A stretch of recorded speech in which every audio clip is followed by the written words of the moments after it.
This is my story on how I became an upper cervical chiropractor.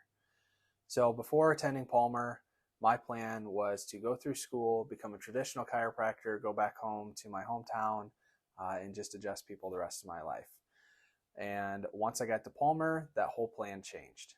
So I was sitting in an undergraduate class that had some 10th trimester students in it, and one of them asked me to be their patient. Lo and behold, she was a NUCA intern, and this would be my first exposure to upper cervical chiropractic care.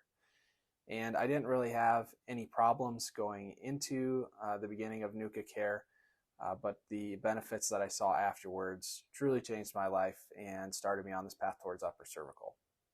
So when I first got under care, again, I didn't have a whole lot of stuff going on, but I was a nail biter. I'd bit my nails since I was a kid, as long as I could remember. Got adjusted, and within a week, I stopped completely and have not bit my nails since then. I also had a lot of troubles with allergies that greatly improved. It improved my mental focus and clarity. I stopped getting distracted as much. And it also helped with a lot of the shoulder pain or the mid-back pain that I was experiencing from driving a lot. And so all this combination of things and just getting my neck adjusted really led me towards upper cervical. After that intern graduated, I then got exposed to the Knee Chest Upper Cervical Club through one of my close friends.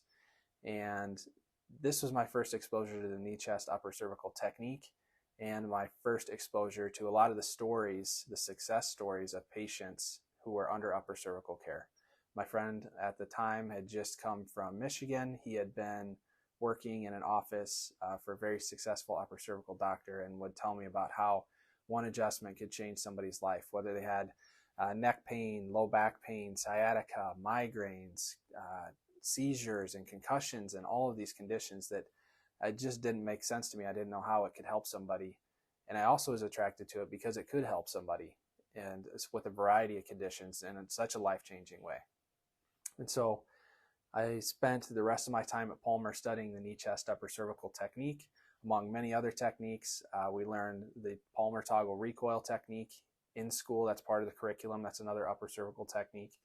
I learned the Blair technique and practiced that in clinic prior to graduation. And I also learned the Atlas orthogonal technique, which was very, very interesting too. So I learned a wide variety of different techniques while at Palmer.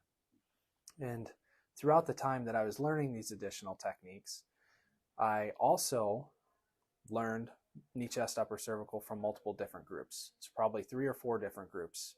And I went all over the country to learn these, multiple weekends. I could not tell you how many knee chest upper cervical seminars I have been to. But I've been to them in Davenport, St. Louis. I've been up to Michigan. I've been to South Carolina, Arkansas, all over the place.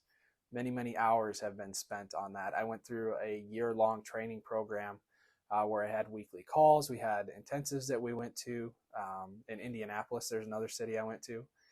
And I just learned so much about this technique, and it was something that really set me up for success as I precepted and then as I opened this office.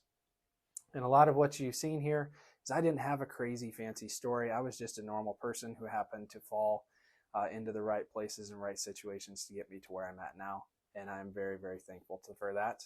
And I'm very thankful that I can share knee chest upper cervical with the world.